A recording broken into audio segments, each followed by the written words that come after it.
Hello friends, आपका राहुल की विधि पाठशाला में आज फिर से स्वागत है। आज हमारा इस विधि पाठशाला का ये तीसरा अंक है, जो कि अ, हमने ये तय पाया कि अभी हमें खासकर सीआरपीसी पे हम अपनी बात शुरू करेंगे और अगले अगले आने वाले जितने भी मेरे वीडियोज़ होंगे वो सीआरपीसी को लेकर के होंगे। जब तक सीआरपीसी में उसके जो मुख्य जो विषय हैं उसको मैं आने वाले वीडियोज़ में रखूँगा। सबसे पहले दोस्तों मैं आप सभी का धन्यवाद करना चाहता हूँ जिन्होंने मेरे लास्ट वीडियो को बहुत सराहा, जिसको तकरीबन 1100 लोगों ने देखा और तकरीबन 3000 से ज़्यादा लोगों तक वो पहुँचा। और आपके इस प्रेम और सहयोग की वजह से मुझे एक आत्मविश्वास फिर से आया कि मुझे फिर से एक वीडियो के अंदर आना है। इसी धन्यवाद के साथ फिर आज का जो विषय है मैंने सीआरपीसी रखा है। लेकिन सीआरपीसी से पहले मैं कुछ हल्का सा लॉ के बारे में बात करना चाहता हूँ कि जनरली हमारे देश के अंदर दो प्रकार के लॉ हैं जो कि कॉन्स्टिट्यूशन के मार्फत निकले हैं। एक सिविल लॉ है और एक क्रिमिनल लॉ है। और ये सिविल और क्रिमिनल लॉ जिनको हम जानते हैं कि जो सिविल मुकदमे जिसको हम हिंदी में दीवानी मुकदमे भी कहते हैं, इन दीवानी मुकदमों के भीतर हम देखते हैं कि जो सिविल इन नेचर या प्रॉपर्टी से जुड़े हुए सवाल हैं वो उससे संबंधित जो सवाल होते हैं वो सिविल लॉ के अंदर आते हैं।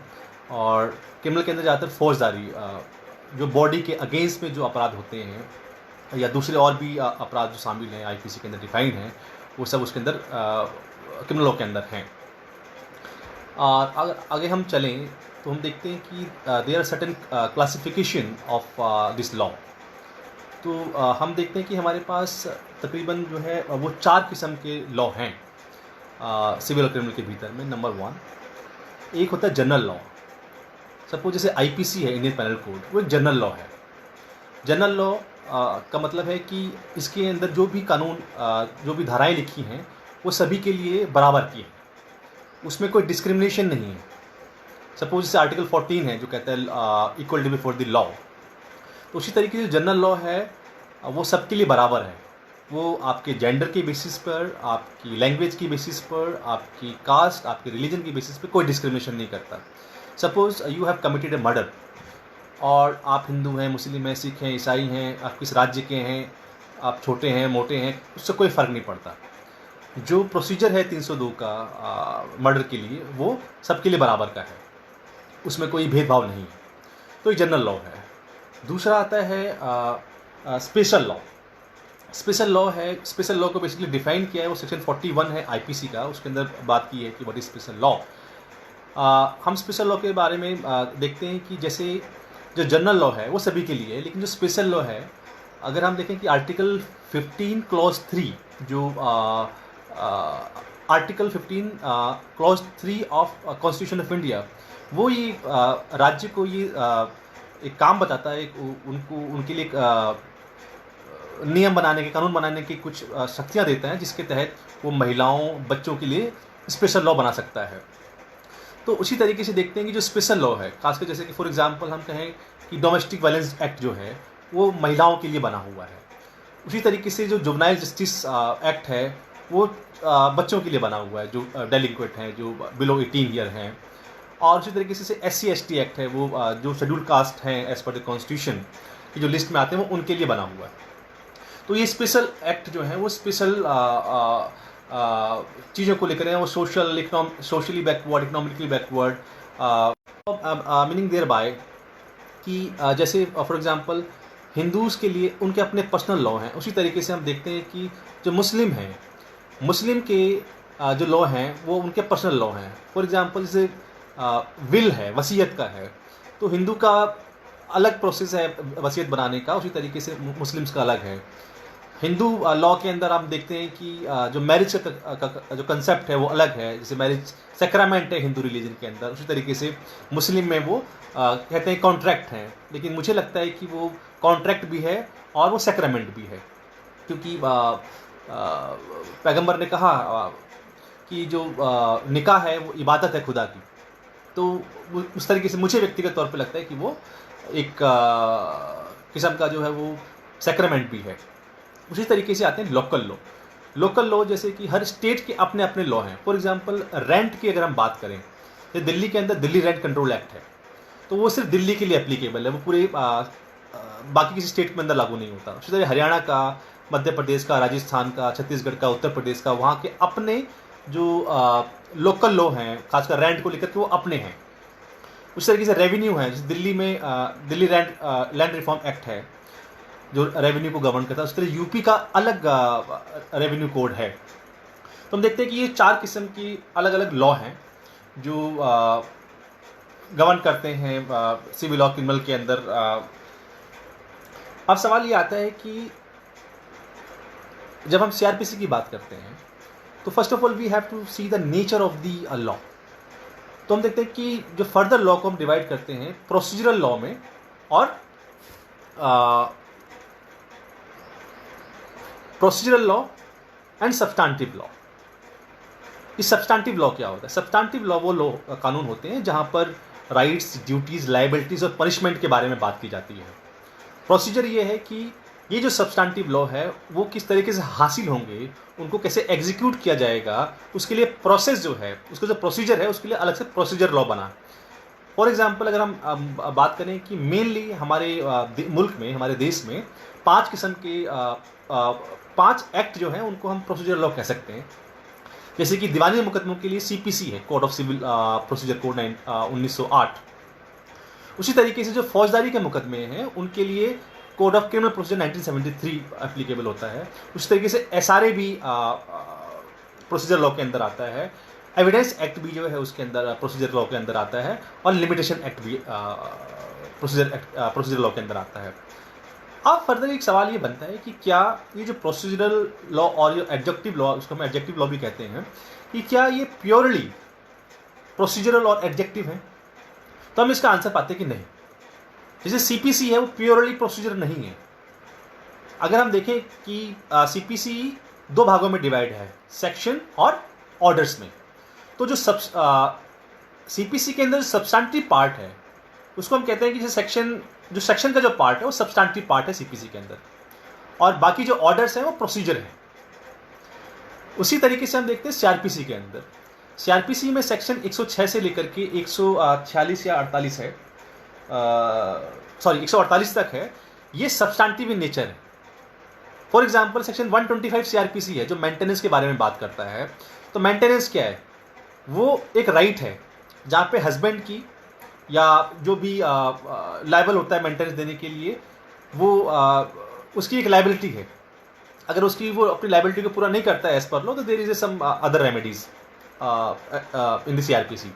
सो on the basis of this we can say that कि ये जो प्रोसीजरल लॉ है ये प्योरली प्रोसीजर नहीं है, क्योंकि इसके अंदर कुछ ना कुछ हिस्सा जो है सब्सटैंटिव का भी है।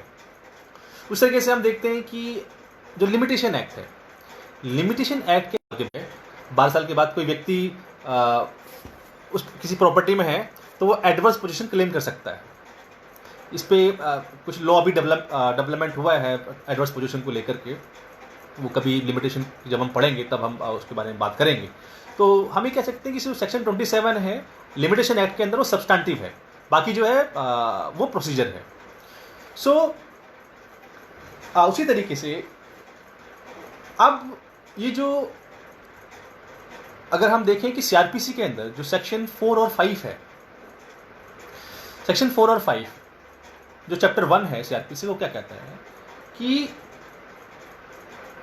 सेक्शन 4 क्लॉज 1 इट सेज कि जो आईपीसी को लेकर के जो भी ऑफेंस हैं आईपीसी के, उसका जो प्रोसीजर होगा वो सीआरपीसी के अंदर होगा, वो सीआरपीसी के तहत चलेगा। लेकिन उसी का क्लॉज 2 ये कहता है कि ऐसे जो दूसरे कानून हैं अदर देन आईपीसी, अगर वहाँ पर जो फॉर एग्जांपल कोई स्पेशल लॉ है उसके अंदर कोई प्रोसीजर नहीं है, तो सीआरपीसी का प्रोसीजर लागू होगा। और फर्दर अगर आप देखें सेक्शन 5 को, तो सेक्शन 5 जो है स्पेशली बात करता है जिसका जो लबो लबाब है वो स्पेशल एक्ट के बारे में बात करता है। जैसे कि स्पेशल एक्ट के अंदर अपने प्रोविज़न होते हैं। फॉर एग्जांपल SC/ST एक्ट है, उसके अंदर इन्वेस्टिगेशन का अपना तरीका है। NDPS है, उसका अपना एक तरीका है। MSAT एक्ट है, उसका अपना एक प्रोसीजर है। तो मीनिंग देयर बाय जो स्पेशल लॉ है, स्पेशल लॉ हमेशा जनरल लॉ पे प्रिवेल करता है, क्योंकि अगर आप देखें कि जो सीआरपीसी है वो जनरल लॉ है, लेकिन जो स्पेशल लॉ है उसके अपने प्रोसीजर हैं, तो स्पेशल लॉ हमेशा जनरल लॉ पे प्रिवेल करता है। Now let us talk about the little bit history, brief history of the CrPC. हमें देखते हैं कि 1882 से पहले कोई भी यूनिफॉर्म, कोई भी कॉडिफाइड प्रोसीजर लॉ नहीं था 1882 से पहले। सो पहली बार हिंदुस्तान में, खासकर ब्रिटिश इंडिया के अंदर फर्स्ट टाइम प्रोसीजर लॉ आया 1882 में। उसके बाद वो कुछ अमेंडमेंट हुए 1898 में, 1923 में, 1955 के अंदर। सो आफ्टर द इंडिपेंडेंस, जब लगा लेजिस्लेचर को या जो जुडिशियल जस्टिस सिस्टम है हमारे यहाँ का, जस्टिस सिस्टम है, कि ये जो पहले का जो प्रोसीजर लॉ था वो सफिशिएंट नहीं है, तो उसको लेकर के 41वां लॉ कमीशन बना। तो 41वें लॉ कमीशन के तहत बहुत सारे प्रोसीजर्स, क्या क्या प्रोसीजर हो सकते हैं, उसके अंदर रिकमेंडेशन दी गई गवर्नमेंट को कि आप इन चीज़ों को लेकर के फिर से एक नया सीआरपीसी बना सकते हैं। तो उसके तहत 1973 में, on the basis of the recommendation given by the 41st law commission of India, this act 1973 CrPC has been enacted. हम देखते हैं कि अक्सर एक्ट के अंदर लिखा होता है कि जैसे सीआरपीसी में लिखा है 2/1974, क्या मतलब हुआ? कई बार क्वेश्चन भी आ जाता है कि भाई ये क्या है, ये 2/2/1974 क्या है? तो होता क्या है कि जब भी पार्लियामेंट सेशन में आती है, जो फर्स्ट सेशन हो, फर्स्ट सेशन हो जैसे है, तो जो एक्ट बनने से पहले बिल आता है, तो जैसे सीआरपीसी के अंदर है लिखा है 2/1974, मीनिंग देयर बाय 1974 में ये बिल पार्लियामेंट में टेबल हुआ और 1974 में पास हुआ। और ये जो सीआरपीसी 1973 है, ये इनेक्ट हुई थी, ये इफेक्ट में आई थी 1 अप्रैल 1974 को। सो जो सीआरपीसी 1973 है, it provides the provisions regarding, इसको हम बेसिकली डिवाइड कर सकते हैं pre trial and post trial. Meaning there bye, अगर हम ट्रायल से पहले की बात करें तो हम पाते हैं कि उसमें इन्वेस्टिगेशन है, उसमें इंक्वायरी है, फिर ट्रायल है। ट्रायल के बाद जब पूरा ट्रायल खत्म होता है उसके बाद अपील वगैरह दूसरे जो प्रोविजन है वो रखे हुए हैं। तो आने वाले टाइम के अंदर, आने वाले सेशंस के अंदर भी बात करेंगे। पहले हम प्री ट्रायल के बारे में बात करेंगे, फिर ट्रायल के बारे में बात करेंगे, फिर पोस्ट ट्रायल के बारे में बात करेंगे। तो हम देखते हैं कि ये जो हमारा जो administration of criminal justice system है, उसको लेके सीआरपीसी में प्रावधान दिए गए हैं। For what? सो कहते हैं कि हर एक्ट के अपने कुछ ऑब्जेक्ट होते हैं, तो there certain object of behind this act as well. First of all कि इसके अंदर ऐसी मशीनरी प्रोवाइड की गई है जिसके तहत जो ऑफेंडर है उसको पनिश किया जा सके।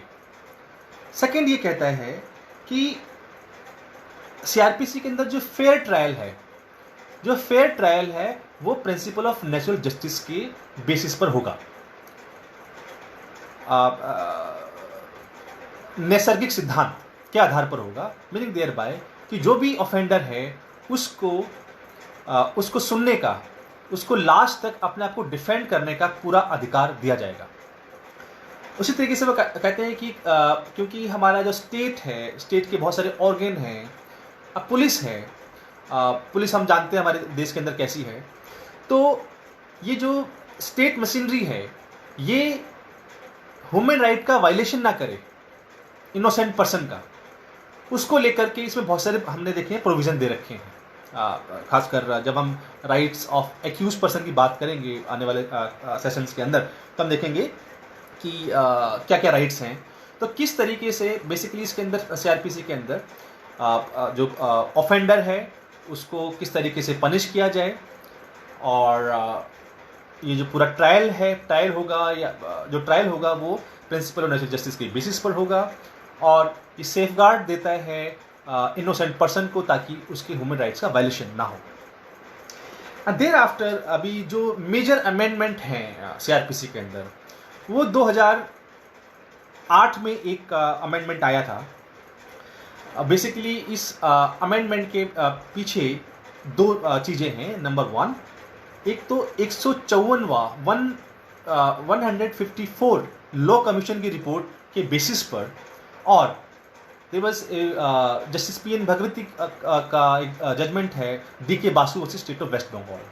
On the basis of this judgement and the law commission report, certain amendment has been done by the legislature in this CRPC in respect of arrest, because उस दौर में हमारे यहाँ बहुत ज़्यादा कस्टोडियल डेथ हो रही थी, इलीगल अरेस्ट हो रहे थे, वो अभी भी होते हैं और कस्टोडियल डेथ अभी भी होती हैं, लेकिन ये कैसे कम की जाएं वो चिंता व्यक्त की लॉ कमीशन ने, और कुछ अरेस्ट को लेकर उसी के साथ साथ सम्मन एंड वारंट केसेस के बारे में बात किया। इस अमेंडमेंट के तहत जेसी और पीसी के judicial custody, police custody, compounding of the offences और special protection for women and inquiry and trial for unsound mind person. तो ये कुछ जो अमेंडमेंट थे ये 2008 में आए थे। उसके बाद मेजर एक 2013 में अमेंडमेंट आया। हम सभी जानते हैं कि 16 दिसंबर 2012 का जो दिल्ली का जो इंसिडेंट है, जिसको निर्भया केस के बारे में के नाम से हम जानते हैं, तो इस केस के बाद जो पूरा देश के अंदर जो आंदोलन सा चला, on the base of that government ने जस्टिस जे.एस. वर्मा के नेतृत्व में एक उनकी चेयरमैनशिप के अंदर एक कमेटी गठित की कि किस तरीके से जो वुमेन राइट्स हैं वो प्रोटेक्ट किए जाएं और जो क्राइम अगेंस्ट वुमेन है वो किस तरीके से कम किया जा सके।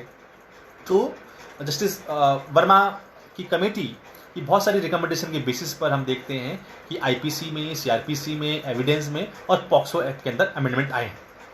सो this were the major amendment in the CrPC. Now we'll come to the point of CRPC. CRPC का chapter 1 includes section 1 to 5. So let us talk about section 1. Section 1 में जनरली होता है कि वो कहाँ तक लागू है, it extend to except Jammu and Kashmir. लेकिन अभी क्या हुआ, after the abrogation of article 370 of the constitution in respect of J&K, अब ये पूरे कंट्री में लागू है CrPC, except Nagaland and certain tribal area of the Assam. लेकिन इसी एक्ट में ये लिखा हुआ है कि कुछ जो हिस्सा है, सपोज चैप्टर 8, 10 और 11 जो सीआरपीसी का है वो वहाँ पर भी लागू होता है, लेकिन बाकी जो प्रोविज़न है वो स्टेट गवर्नमेंट को इन दोनों क्षेत्र की नागालैंड और जो ट्राइबल पार्ट है असम का, वहाँ की स्टेट गवर्नमेंट को वो पावर देती है कि वो नोटिफाई करें कि वो किस तरीके से वहाँ का प्रोसीजर बनाना चाहते हैं, और वो बना भी रखा है उन्होंने, उसके हिसाब से वो चलता है वहाँ। देर आफ्टर हम देखते हैं कि ये पावर जो है, कई बार एग्जाम में कुछ सवाल आ जाते हैं कि जो सीआरपीसी है वो शेड्यूल 7 किस लिस्ट में है, यूनियन लिस्ट में है, स्टेट लिस्ट में है, कॉन्करेंट लिस्ट में है। तो आंसर इज दैट कि the CrPC the subject matter of concurrent list, which gives power to the state to insert or amend certain provision in the CRPC. तो हम देखते हैं कई बार सीआरपीसी के अंदर लिखता है इस सेक्शन में ये लिखा हुआ है, लेकिन देखते हैं स्टेट अमेंडमेंट, तो स्टेट ने कुछ अमेंडमेंट किए हुए होते हैं। तो शेड्यूल 7 के लिस्ट 3 जो कॉन्करेंट लिस्ट है उसके अंदर स्टेट को पावर होती है कि वो अमेंडमेंट कर सकता है। Now the second important section 2, जिसके बारे में हम बात करेंगे, क्योंकि सेक्शन 2 जो है वो ए से लेकर एल तक डेफिनेशंस प्रोवाइड करता है। इसमें हम सारी डेफिनेशंस को डील नहीं कर रहे हैं, कुछ जो डेफिनेशन है वो जब हम आगे बात करेंगे सीआरपीसी के बारे में, जब पढ़ेंगे तो कुछ हम वहाँ पर उसको एडजस्ट करेंगे, डिटेल में बात करेंगे, लेकिन जो कुछ हैं उसके बारे में हम जरूर बात करेंगे। तो section 2 includes A to L, which provide the definition of certain words. So किसी भी क्रिमिनल जस्टिस सिस्टम को इनैक्ट करने के लिए, उसको एग्जीक्यूट करने के लिए या उसको मोशन में लाने के लिए एक चीज़ का होना बहुत ज़रूरी है, दैट इज़ एन ऑफेंस। तो ऐसे ABCD नहीं कर रहा हूँ मैं, जो क्योंकि मैं जैसे CRPC है जो क्रिमिनल सिस्टम है, जैसे सिस्टम है उसमें हम क्राइम की बात करते हैं। तो व्हाट इज क्राइम? क्राइम से पहले offence. So we will talk about the offence first, कि अपराध क्या होता है, क्योंकि जब कोई ऑफेंस होगा तभी जो स्टेट मशीनरी है वो एक्शन में आती है। So section 2N of CRPC defines what is an offence. अगर उसको हम सरसरी तौर पर पढ़ें तो कहता है कि एनी एक्ट और omission which is prohibited by the law is an offence. अब सेक्शन 2N के अंदर क्या इंपॉर्टेंट वर्ड है, वो है एक्ट और ओमिशन। एक्ट मतलब जो नहीं करना चाहिए था वो आपने किया, और जो करना चाहिए था वो आपने नहीं किया। इट इज एक्ट और ओमिशन। सो आप देखेंगे कि कोई एग्जाम में कोई सवाल आ जाता है ऑफेंस को लेकर के, तो इतना लिख देना काफी नहीं है। So what you can do कि section 2N CRPC, thereafter you will write section 40 of IPC। आप देखते हैं कि दोनों में क्या डिफरेंस है, कि सेक्शन 40 जो डिफाइन करता है ऑफेंस को IPC के तहत, वो IPC तक ही कन्फाइंड है, लेकिन जो CRPC के अंदर सेक्शन 2N के अंदर जो डिफाइन है ऑफेंस, वो जितना भी क्रिमिनल सब्सटेंटिव लॉ है उसको गवर्न करता है।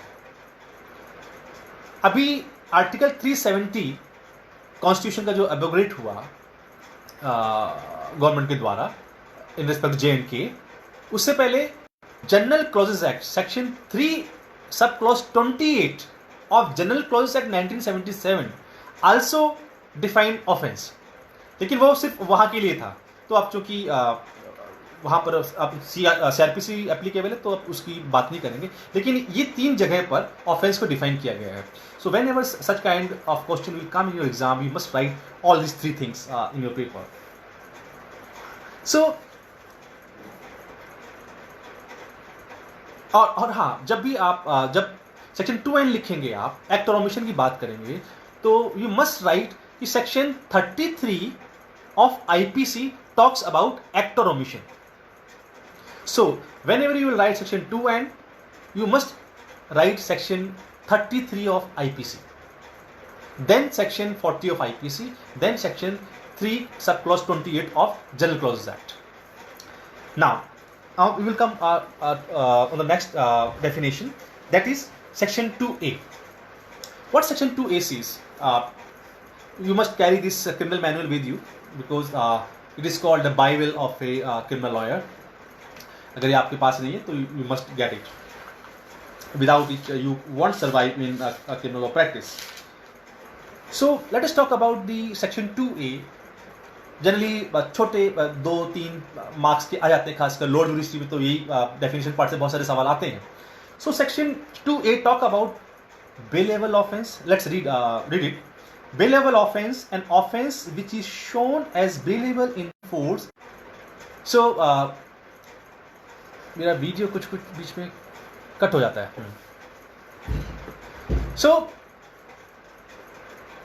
the bailable, so we have 2 type of offenses, bailable and non-bailable.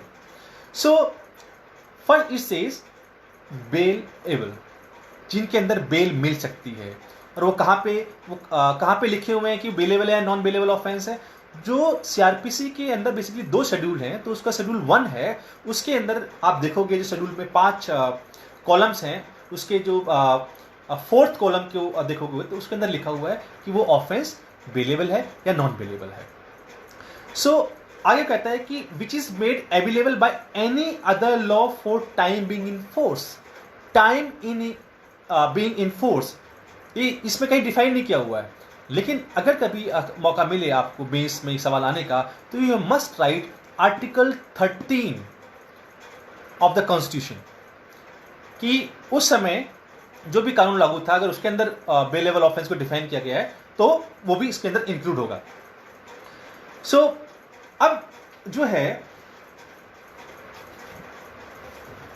अगर हम सिर्फ IPC की बात करें बेलेबल ऑफेंस के अंदर, तो बेलेबल ऑफेंस के अंदर आप बेल ले सकते हैं and it is your right, it is a matter of right. But suppose कि बेलेबल ऑफेंस है, आपने कोई ऑफेंस कर लिया, पुलिस ने आपको अरेस्ट किया, तो it is mandatory for the police officer who has arrested you और the office incharge of police station to release you on the bail. और उसके लिए वो आपसे कोई भी पर्सनल बॉन्ड पे भी छोड़ सकता है, कोई श्योरिटी भी मंगा सकता है, छोड़ सकता है वो। लेकिन अगर आपने उसके हिसाब से कोई श्योरिटी नहीं दी, then he will produce you before the concern magistrate within 24 hours as per section 57 of the CRPC। Then जब भी एक पुलिस ऑफिसर जिसने आपको बेल नहीं दी है थाने के अंदर, पुलिस स्टेशन के अंदर, वो आपको जब 24 घंटे के भीतर एक मजिस्ट्रेट, कंसर्न मजिस्ट्रेट के सामने पेश करता है, then the concern magistrate will ask the question to the police officer, not to the person arrested, कि जब ये बेलेबल ऑफेंस था तो आपने इसको थाने में बेल क्यों नहीं दी। Then he will satisfy the court with the reason, with the explanation कि क्यों नहीं दिया। देन फिर सेक्शन 436 CRPC के तहत the concern magistrate has power to release him on the bail. तो दोनों पावर उसके अंदर है, वो कर भी सकता है, नहीं भी कर सकता है। अगर कोर्ट को लगता है कि नहीं इसके पास, अगर कोर्ट ने कहा कि भाई कोई श्योरिटी लेकर के आओ, श्योरिटी लेकर के नहीं आ पाता है, देन कोर्ट उसको जेसी भेजेगी और as per section 436 of CRPC अगर विद इन 7 days वो कोई श्योरिटी को पेश नहीं कर सकता, तो कोर्ट, जो मजिस्ट्रेट कंसर्न है, वो उसको इंडिजेंट पर्सन डिक्लेयर करेंगे और उसको पर्सनल बॉन्ड पे छोड़ देंगे। ये जब बेल का के बारे में पढ़ेंगे, बेल के चैप्टर को पढ़ेंगे, तब हम डिटेल में इस पर बात करेंगे।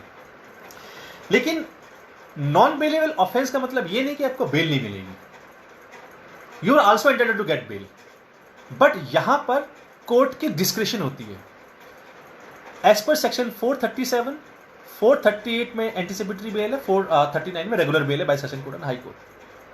तो section the bail under provision section 437, 438, 439 of CRPC, यहां पर कंसर्न कोर्ट की 437 बेसिकली मजिस्ट्रेट की को पावर है बेल देने की, 438 और 439 में high court and session court को पावर होती है बेल देने की।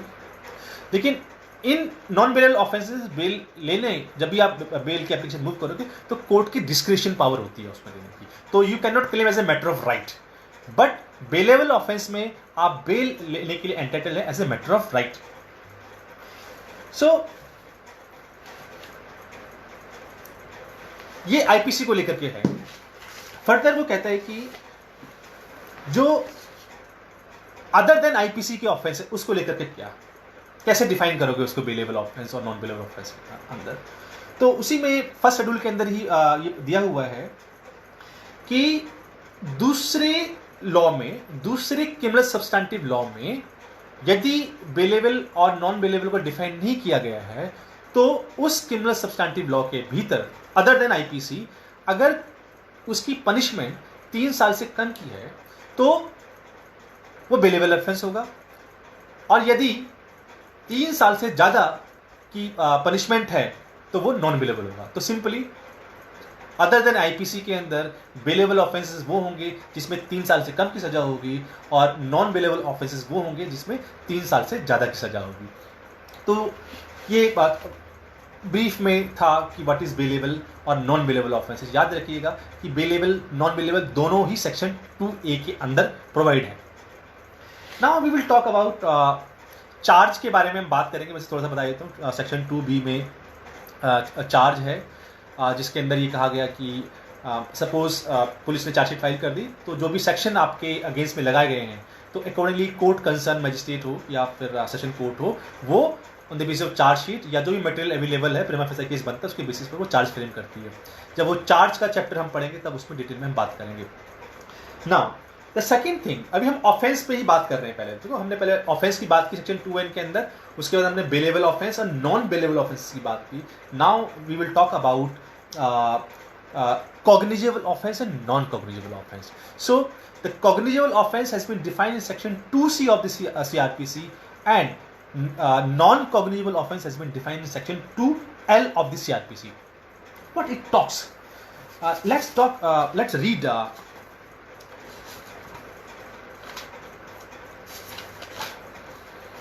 the cognizable offense. means an offense for which and cognizable case means a case in which a police officer may, in accordance with the first schedule under any other law for the timing in force, arrest without warrant. 2L को भी साथ में पढ़ लेते हैं. What is non-cognizable offense?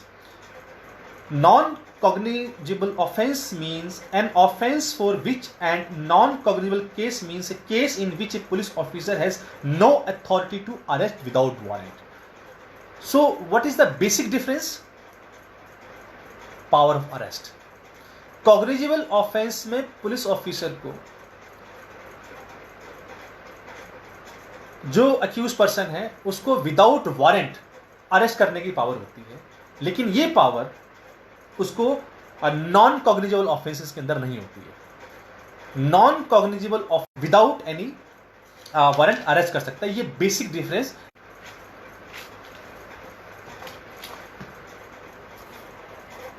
ये basic difference है as per the definition provided under section 2C and 2L of the CRPC.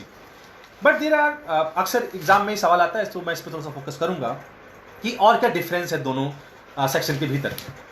So there another difference. सबसे first of all we need to understand cognizable offence and non cognizable offence. तो इसमें जो cognizance है, what is the meaning of cognizance? We need to understand cognizance means to proceed further. To proceed further means if there are sufficient material on record which form prima facie case against the accused person to proceed further. So you should keep in your mind what is cognizance means to proceed further. कि वहाँ पर पर्याप्त मात्रा में तथ्य हैं और evidence है प्रोसीड करने के लिए, आगे बढ़ने के लिए. So it is means cognizance to proceed further. Now what is the basic differences? तो पहले हम बात की अरेस्ट की.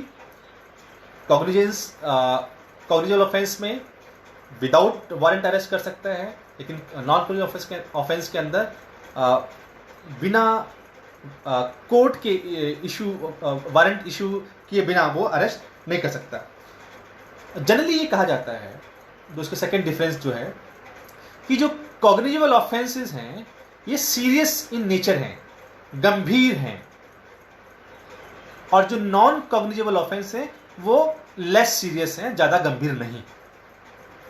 जैसे कि murder is a serious offence but simple hurt section 323 जो पनिशमेंट है सिंपल हर्ट की बात करता है, वो उतना हीनियस नहीं है. सेकेंड कहता है कि जो कॉग्निजेबल ऑफेंस है उसमें 3 साल से ज़्यादा की सज़ा होती है, लेकिन जो नॉन कॉग्निजेबल ऑफेंस है उसमें 3 साल से कम की सज़ा होती है. कॉग्निजेबल ऑफेंस के अंदर जो पुलिस है वो उसकी लीगल ड्यूटी है कि विदाउट ऑर्डर और direction of the magistrate he will proceed to investigate the matter. So a police officer is legally duty bound to investigate the matter without any order and direction of the court. लेकिन ऐसा non cognizable offence के अंदर नहीं होता है. Non cognizable offence के अंदर अगर उसको इन्वेस्टिगेट करना है तो वो उसमें कंसर्न मजिस्ट्रेट या कोर्ट की वो जो है डायरेक्शन लेगा. फर्दर ये कहा जाता है कि जो हीनियस क्राइम है, जो सीरियस क्राइम है, वो पब्लिक रॉन्ग है. अक्सर हम देखते हैं कि जो केस होते हैं स्टेट वर्सेस फला फला फला, तो जो स्टेट है बेसिकली कहा जाता है कि जो सीरियस ऑफेंस है ये अगेंस्ट द सोसाइटी है, अगेंस्ट द स्टेट है, लेकिन जो नॉन कॉग्निजेबल ऑफेंसेस हैं ये अगेंस्ट द इंडिविजुअल है. It is A private wrong. For example defamation का केस है, वो प्राइवेट रॉन्ग है. तो सेक्शन 499 एंड 500 के अंदर आईपीसी के अंदर पढ़ते हैं, वो उसके अंदर वो डिफाइन है. ये एक जनरल रूल था, एक जनरल डेफिनेशन है, डिफरेंस है कॉग्निजेबल और नॉन कॉग्निजेबल ऑफेंस के अंदर. लेकिन इतना काफ़ी नहीं है, इतना लिख देना काफ़ी नहीं है एग्जाम के अंदर अगर क्वेश्चन आता है. सो ये कहा जाता है कि there is nothing absolute in the world. उसी तरीके से हम कहते हैं कि there is nothing absolute in the law. Whatever freedoms are provided in the constitution, they are not absolute. There are certain restriction. It may be reasonable restrictions as per the constitution.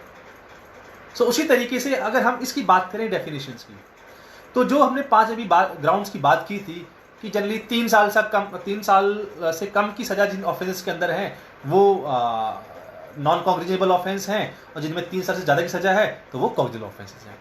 तो ये general rule है, लेकिन इसकी exceptions भी हैं.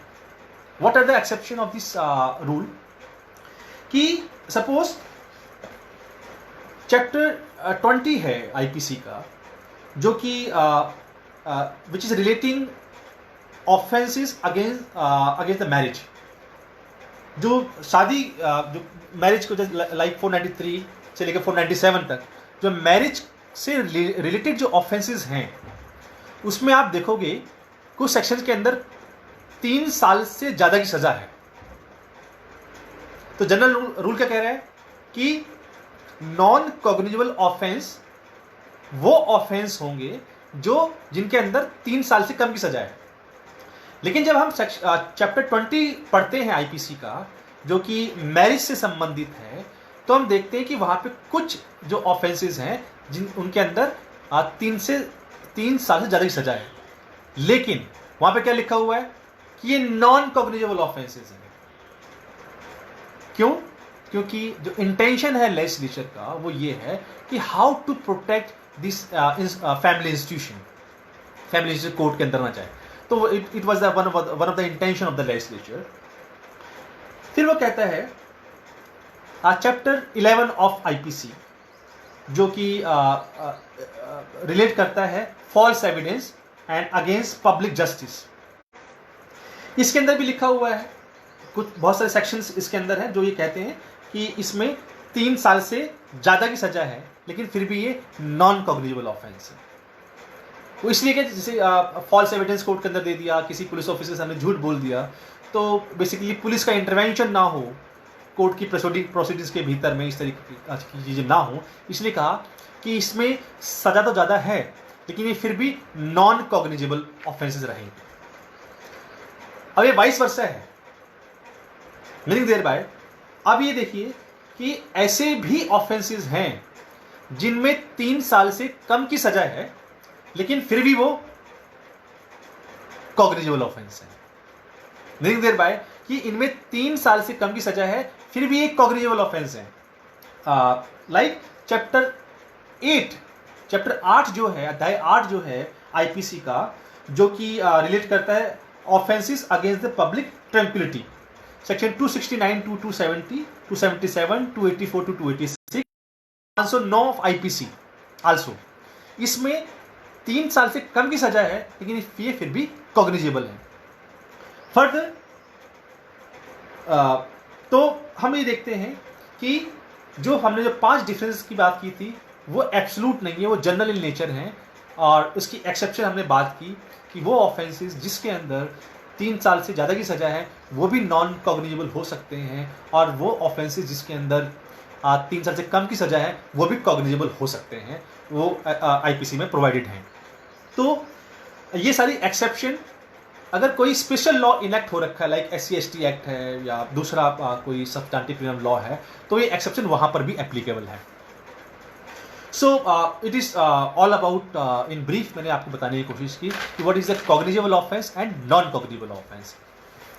अब offences का एक फर्दर एक स्टेप है, लेकिन ये डेफिनेशंस के अंदर नहीं दिए गए, लेकिन फिर भी इसको मैं बताना जरूरी समझता हूँ यहाँ पे जब हम ऑफेंसेस की बात कर रहे हैं.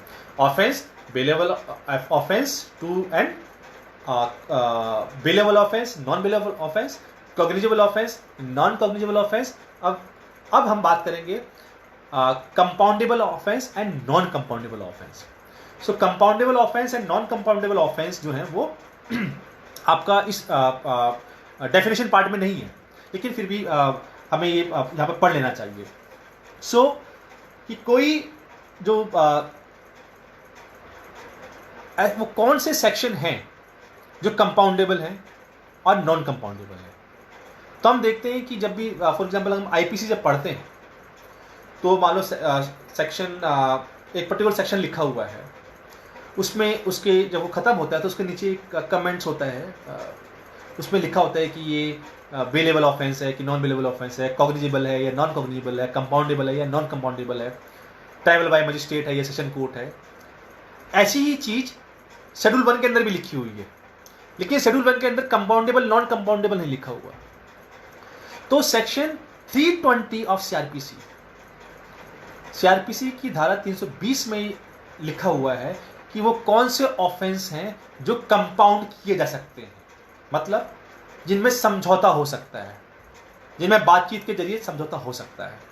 तो हम देखते हैं कि सेक्शन 320 का में 9 क्लॉज तक हैं, लेकिन क्लॉज 1 सेक्शन 320 क्लॉज 1 में वो ऑफेंसेस लिखे हुए हैं जो with the consent of the victim और कंप्लेनेंट या जो भी उसको कंपाउंड कर सकता है, उसकी कंसेंट के बेसिस पे कोर्ट वो ऑफेंस कंपाउंड कर सकती है।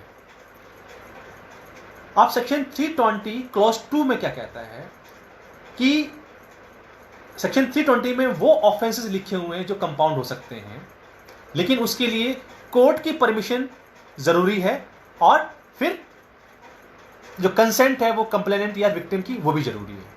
सो 320 क्लॉज 1 में सिर्फ कंसेंट विक्टिम की या कंप्लेनेंट की जरूरी है, लेकिन सेक्शन 320 क्लॉज 2 में कोर्ट की परमिशन भी जरूरत है and consent of the victim और कंप्लेनेंट की भी जरूरत है। सो ये दो बातें थी, मुख्यतः दो बातें थी। इसमें सेक्शन 323 में कहता है कि ये जो ऑफेंस 320(1) और 320(2) में जो लिखे हैं, इनका अबेटमेंट और अटेम्प्ट जो है वो भी कंपाउंड किया जा सकता है। Section 320 clause 4 sub clause A में कहता है कि अगर विक्टिम 18 साल से कम का है, इडियट है, ल्यूनेटिक है, तो उनके बिहाफ पर कोई भी व्यक्ति जो कंपिटेंट है उनके बिहाफ पर कॉन्ट्रैक्ट करने के लिए वो उसको कंपाउंड कर सकता है। उसी तरीके से section 320 clause 4 sub clause B में वो कहता है अगर विक्टिम या कंप्लेनेंट जो है उसकी अगर डेथ हो जाती है तो उसके जो लीगल रिप्रेजेंटेटिव हैं वो उस ऑफेंस को कंपाउंड कर सकते हैं। यहां पे देखने की जरूरत है कि लीगल एयर शब्द नहीं है, यहां पे लीगल रिप्रेजेंटेटिव वर्ड है। जब हम बात करेंगे सीपीसी में डिफाइन किया हुआ है कि जो लीगल रिप्रेजेंटेटिव जो शब्द है वो वाइडर है लीगल एयर से, it is a wider implication, we will discuss later on this topic. उसके बाद वो कहते हैं कि सेक्शन 320 क्लॉज 5 में यदि जो एक्यूज है उसका ट्रायल शुरू हो गया, मीनिंग देयर बाय उसके अगेंस्ट में चार्ज फ्रेम हो गए, अगर उसको कन्विक्शन हो गई है और उसने उस कन्विक्शन के अगेंस्ट में अपील फाइल कर रखी है, तो इन केसेस के अंदर जो 320(1) और 320(2) के अंदर जो ऑफेंस लिखे हैं उसके लिए कोर्ट की लीव लेना बहुत जरूरी है, कोर्ट की परमिशन लेना बहुत जरूरी है, मतलब कि वो दैट इज मैंडेटरी प्रोविजन। फिर वो कहता है कि 320 क्लॉज 6 में कहता है कि यदि हाई कोर्ट में या सेशन कोर्ट में अगर कोई रिवीजन पेंडिंग है किसी ऑर्डर के अगेंस्ट में, तो उस समय सेशन और हाई कोर्ट को भी पावर है as per section 401 of CrPC कि वो ऑफेंस को कंपाउंड कर सकते हैं। फिर वो कहते हैं कि ये कहां पे कंपाउंड नहीं होगा। सपोज कि एक ऑफेंस था जिसके अंदर 3 साल की सजा है और उसको कन्विक्शन हो गई, लेकिन उसी के फर्दर उसमें लिखा हुआ है कि सब्सिक्वेंटली अगर वो फिर से उसको कमिट करता है उसी ऑफेंस को और उसमें कन्विक्शन होती है तो उसके लिए ज़्यादा पनिशमेंट होगी, हायर पनिशमेंट होगी। तो बोला उस केस के अंदर ऑफेंस कंपाउंड नहीं होगा। अगर आपको एक ऑफेंस में कन्विक्शन हो चुकी है और उस कन्विक्शन के बाद आपने दोबारा से वही ऑफेंस कमिट किया है जिसके लिए हायर पनिशमेंट दे रखी है, in that situation you cannot, this provision cannot apply. Thereafter ये कहते हैं कि what is the effect of compound. अगर इस प्रोविजन के तहत किसी भी ऑफेंस को कंपाउंड किया गया है तो इसका जो इफेक्ट होगा वो एक्यूटल के रूप में होगा, बरी के रूप में होगा, वो बरी माना जाएगा, वो एक्यूटल माना जाएगा उसका। फर्दर वो कहता है कि सब क्लॉज 9 कि और किसी भी तरीके से ऑफेंस कंपाउंड नहीं होगा। कंपाउंड यदि कोई ऑफेंस होगा तो एज पर सेक्शन 320 ही होगा। अभी तकरीबन 2014 या 15 की बात है, एक बड़ा पॉपुलर केस हुआ था चेन्नई हाई कोर्ट के अंदर, एक रेप केस के कन्विक्ट को जो है कंप्रोमाइज करा कि रेप केस के अंदर भी केस को कंपाउंड कर दिया, कंप्रोमाइज करा दिया गया। So there was a one case in the supreme court, Madan Lal versus state of Madhya Pradesh. So 2015 में इस केस में सुप्रीम कोर्ट ने कहा it is settled law, it is statute में लिखा हुआ है कि कौन कौन से ऑफेंस कंपाउंड हो सकते हैं, कौन कौन से नहीं हो सकते। So neither the session court nor the high court has any power to compound और compromise the matter, those are non compoundable. तो स्पेसिफिकली सुप्रीम कोर्ट ने कह दिया कि जो सीरियस इन नेचर हैं ये कंपाउंड नहीं होंगे, इनमें कोई कंप्रोमाइज नहीं होगा। ये जरूरी नहीं है कि आपने आके मुझे आज मार दिया और मेरे घर वालों को आपने पैसे दे दिए, बोले ऐसे तो सोसाइटी में हवक मच जाएगा। So it is A settled law. लेकिन ये भी है कि अगर अक्यूज को लगता है या कुछ ऐसे मैटर्स होते हैं जो कंप्रोमाइज हो जाते हैं तो वो क्वेश्चन में जा सकता है सेक्शन 482 सीआरपीसी के तहत। Now so it is all about compoundable and non-compoundable offense. So the provision of compoundable and non-compoundable offenses is provided under section 320 of CRPC. Now we will talk about section 2G. Section 2G and 2H को हम एक साथ पढ़ेंगे। जैसे हमने बात की कि एक क्रिमिनल केस के लिए क्रिमिनल केस की 3 स्टेजेस होती हैं, investigation, inquiry and trial. So हम देखते हैं कि first of all will talk about the inquiry. Let's read section 2G, inquiry. Inquiry means every inquiry other than a trial. Trial के अलावा means every inquiry other than a trial conducted under this code by a magistrate or a court. So trial के अलावा जो भी इस code के तहत जो कोर्ट के सामने हो रहा है वो इंक्वायरी है। उसी तरीके से हम इन्वेस्टिगेशन भी पढ़ लेते हैं। अगला इसका investigation section 2H includes all the proceeding under this code for the collection of evidence conducted by a police officer or by any person other than a magistrate who is authorized by a magistrate in this behalf. So investigation includes all the proceeding under this code for the collection of evidence. तो हमें ये याद रखने की जरूरत है कि what is the purpose of investigation? The purpose of investigation is just to collect the evidence. Accused को सजा दिलाने का काम नहीं है पुलिस का, उसके खिलाफ एविडेंस कलेक्ट करने का काम है इन्वेस्टिगेटिंग एजेंसी का। सो जो पुलिस ऑफिसर करेगा या कोई मजिस्ट्रेट साहब खुद नहीं करेंगे, लेकिन मजिस्ट्रेट साहब किसी और को ऑथराइज भी कर सकते हैं इस पर this section. Now let's talk about the inquiry word, section 2G। हम देखते हैं कि 2 शब्द होते हैं, एक होता है EN इंक्वायरी और एक होता है IN inquiry. What is the difference between it, inquiry and inquiry? Generally हम देखते हैं कि basically we are following the British language, British English language. So British English language के अंदर इंक्वायरी जो शब्द है वो EN से शुरू होता है, लेकिन जो यूएसए की जो इंक्वायरी है वो IN से शुरू होती है। तो हमने अपने सीआरपीसी में, लेजिस्लेचर ने हमारे सीआरपीसी के अंदर जो इंसर्ट किया इंक्वायरी वर्ड, वो IN वाला किया, इंक्वायरी। और ये वर्ड कहाँ पे चलन में है? वो USA में चलन में है। क्या मतलब है दोनों में? ज़्यादा कोई डिफरेंस नहीं, लेकिन यहाँ पर देखने की ज़रूरत है कि जो एनक्वायरी वर्ड है वो नॉर्मल होता है, जैसे हाउ आर यू, ये बस कहाँ जा रही है, डॉक्टर साहब कब आएंगे। इस एक इनफॉर्मल सा सवाल है। कई बार हम किसी ऑफिस में जाते हैं तो बाहर लिखा होता है पूछताछ केंद्र, रेलवे स्टेशन पे या इस तरह जगह पर, वो EN से शुरू होता है, इंक्वायरी। लेकिन जब हम इंक्वायरी की बात करते हैं तो ये कहता है कि it is a formal investigation into something. एक ये फॉर्मल इन्वेस्टिगेशन है, किसके बारे में? जांच सी करना, जांच पड़ताल करना। तो it is a wider sense. सो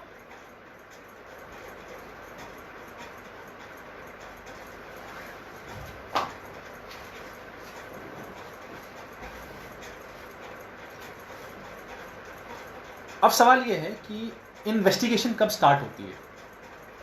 तो we have to keep in your mind, investigation always starts after the registration of the FIR as per section 150 of CRPC। जब बात करेंगे अगले सेशन के अंदर कि what is an FIR, section 154 के बारे में बात करेंगे। तो इन्वेस्टिगेशन शुरू होती है FIR रजिस्ट्रेशन करने के बाद, जिसमें पुलिस ऑफिसर का काम है कि वो एविडेंस कलेक्ट करेगा। और जब भी एक पुलिस ऑफिसर अपनी इन्वेस्टिगेशन को कंप्लीट करेगा, उसको कंप्लीट करने के बाद वो चार्जशीट फाइल करेगा कोर्ट के अंदर as per section 173 of CRPC। सो पुलिस ने अपना काम कर दिया, पूरा इन्वेस्टिगेशन में जो भी उसके एविडेंस कलेक्ट करनी थी उसने की, और उसको 173 के रूप में, उसको हम चालान भी कहते हैं, चार्जशीट भी कहते हैं, फाइनल रिपोर्ट भी कहते हैं, वो हम कोर्ट के सामने पुलिस जो है वो IO जो है वो फाइल कर देता है। Now first stage is of the crime of criminal case is investigation. जैसे ही इन्वेस्टिगेशन खत्म होती है, मीनिंग देयर बाय 173 फाइल कर दी, चार्जशीट फाइल कर दी, इन्वेस्टिगेशन इज ओवर। तो यहां पे जो मजिस्ट्रेट है, क्योंकि किसी भी सेक्शन में फाइनल रिपोर्ट फाइल की गई है, चार्जशीट फाइल की गई है, वो कंसर्न मजिस्ट्रेट के सामने ही फाइल होती है। सो अब जब इन्वेस्टिगेशन खत्म हो गई तो इंक्वायरी शुरू हो जाती है। और इंक्वायरी हमने क्या पढ़ा? इंक्वायरी सिर्फ मजिस्ट्रेट या कोर्ट ही कर सकती है। So the stage between after filing the chargesheet and before framing the charges against the accused person is a stage of inquiry. अब इस इंक्वायरी में क्या क्या होता है, मजिस्ट्रेट साहब क्या क्या कर सकते हैं? जब भी फाइनल रिपोर्ट फाइल करेगा पुलिस वाला, तो magistrate under inquiry can accept the chargesheet. Suppose अगर मजिस्ट्रेट साहब को लगता है कि on the basis of the chargesheet कि there are enough material on record to proceed further or to take cognizance against the accused person, then he will frame the charge. But if the court feel or magistrate thinks as per on the basis of the record that there is no sufficient evidence against the accused person, then the court can discharge the accused person. Now उसी तरीके से जैसे हम complaint, अभी हम बात करेंगे complaint की, कि जब कंप्लेंट फाइल होती है सेक्शन 200 के अंदर और कोर्ट को लगता है कि नहीं मुझे इस पर अभी इंक्वायरी करनी है, तो as per section 202 of CRPC before issuing process under section 204 of the CRPC the magistrate has power to initiate inquiry और to hold a inquiry before issuance of the process against the accused person. उसी तरीके से inquiry के बाद अगर court को लगता है इन कंप्लेंट केस कि there is sufficient material on record, तो सेक्शन 204 के अंदर प्रोसेस इशू करेगा। अगर लगता है कि वहाँ पर सफिशिएंट मटेरियल नहीं है तो सेक्शन 203 CRPC के तहत वो जो कंप्लेंट फाइल है उसको डिसमिस भी कर सकते हैं मजिस्ट्रेट साहब। जिस तरीके से हम देखते हैं कि सेक्शन कि सपोज फॉर एग्जांपल कि पुलिस ने एक नॉन कॉग्निजेबल केस के अंदर एक फाइल रिपोर्ट फाइल कर दी, चार्जशीट फाइल कर the section under section 173 of CrPC. Then the court or magistrate has power under section 159 of CRPC to hold a preliminary inquiry to proceed further. उसी तरीके से हम देखते हैं कि suppose if there is a death of a person in the police custody, then magistrate has a power to initiate an inquiry to find out the cause of the death of the person who expired or died in the police custody.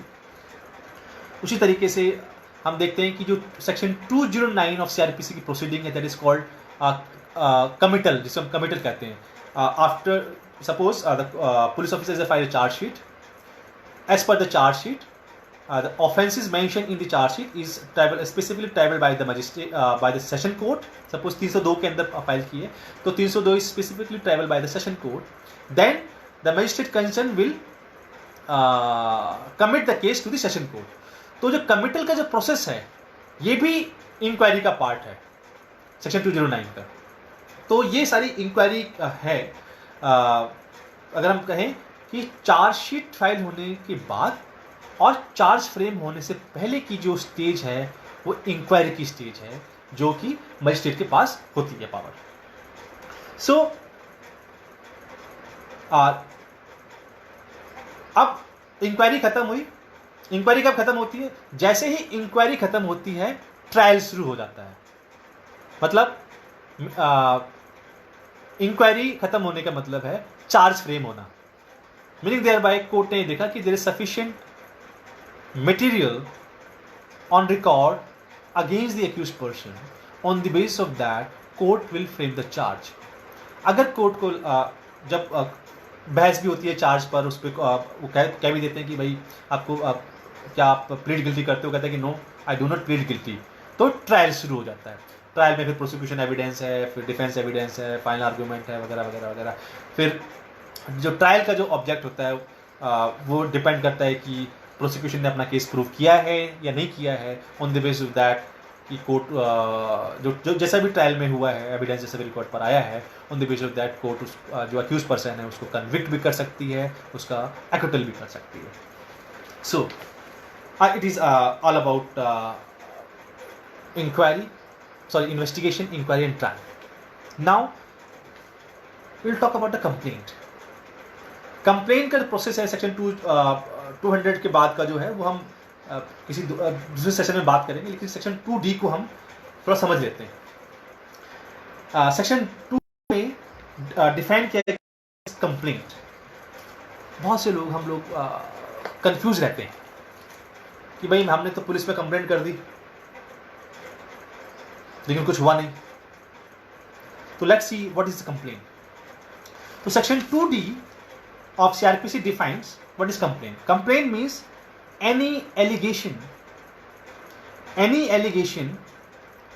और ये जो allegation है ना वो cognizable offence का भी हो सकता है और नॉन कॉग्निजेबल ऑफेंस का भी हो सकता है, याद रखना. Means any allegation made orally or in writing to a magistrate with a view to his taking action under this code, that some person, whether known or unknown, has committed an offense but does not include a police report. Underline the last line, but does not include a police report. Police report कहाँ पे file होती है? Police report हमेशा FIR के cases में file होती है, वो कंप्लेंट केस के अंदर फाइल नहीं होती है. कब क्या होता है वो, इसका क्या इफेक्ट होता है? 204 का जो प्रोसेस है वो कंप्लेंट के अंदर भी होता है और FIR वाले केस के अंदर भी होता है, लेकिन वो कैसे होता है, उसका क्या डिफरेंसेस है, वी विल टॉक और डिस्कस लेटर ऑन.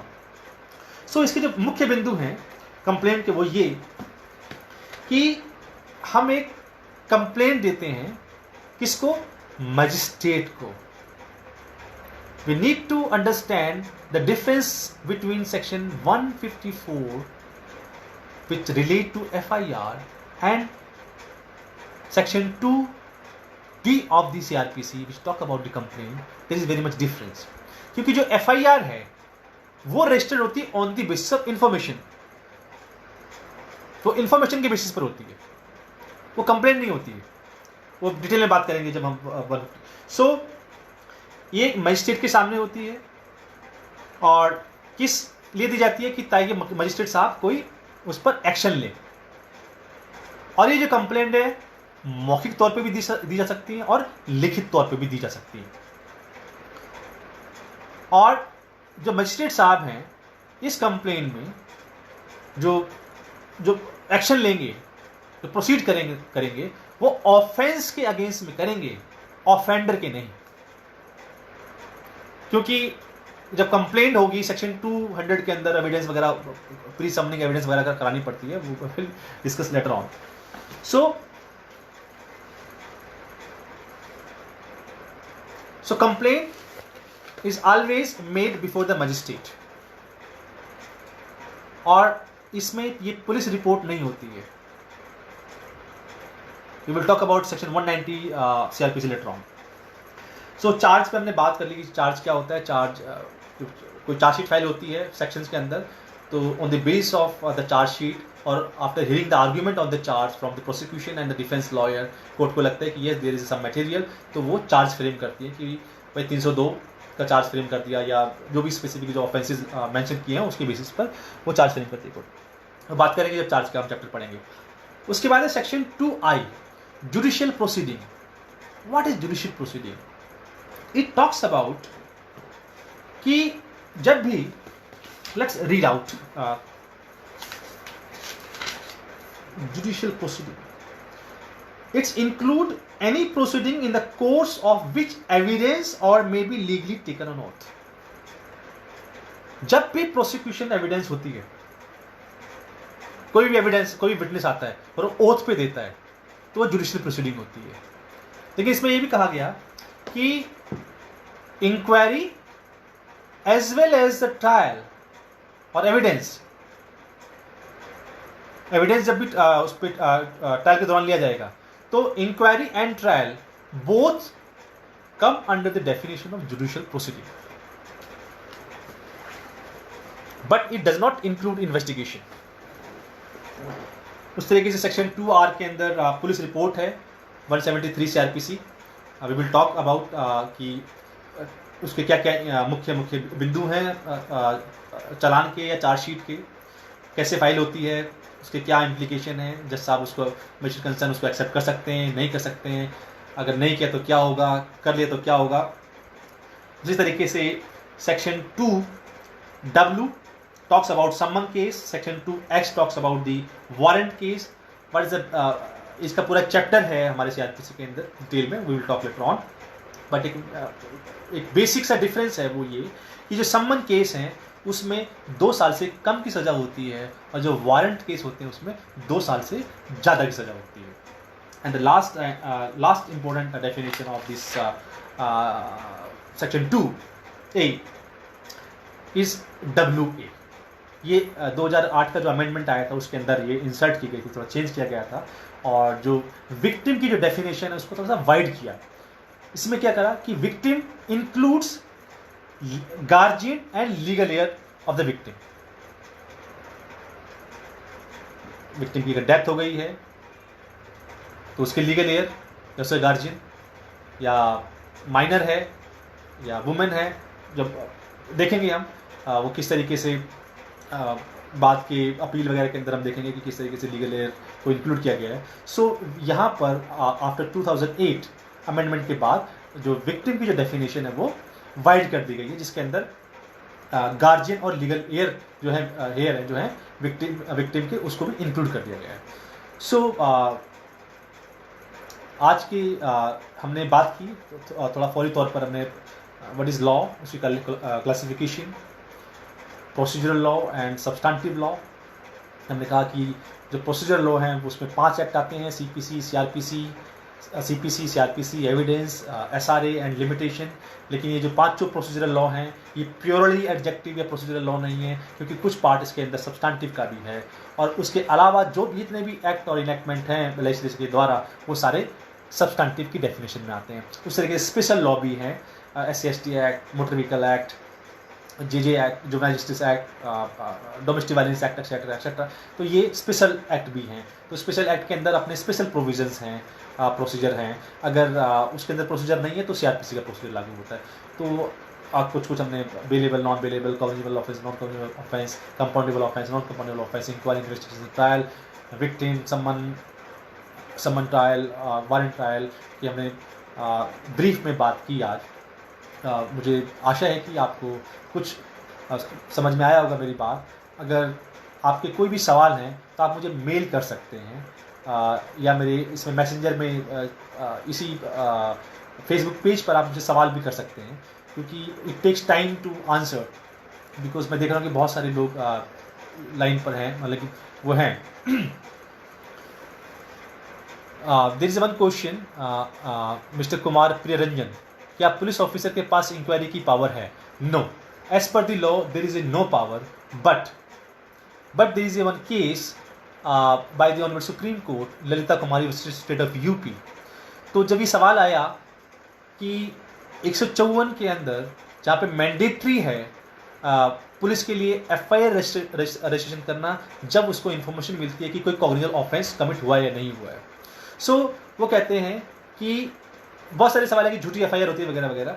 तो Lalita Kumari state of UP में हमारे देश की सुप्रीम कोर्ट की कॉन्स्टिट्यूशनल बेंच, 5 जजेस की कॉन्स्टिट्यूशनल बेंच ने ये कहा कि there certain exception in which before a registration of the FIR the police can initiate inquiry, like matrimonial cases, corruption cases, commercial cases, दो मेडिकल नेग्लिजेंस के cases, इसमें वो इंक्वायरी कर सकती है। But the police is duty bound to complete this inquiry within 7 days।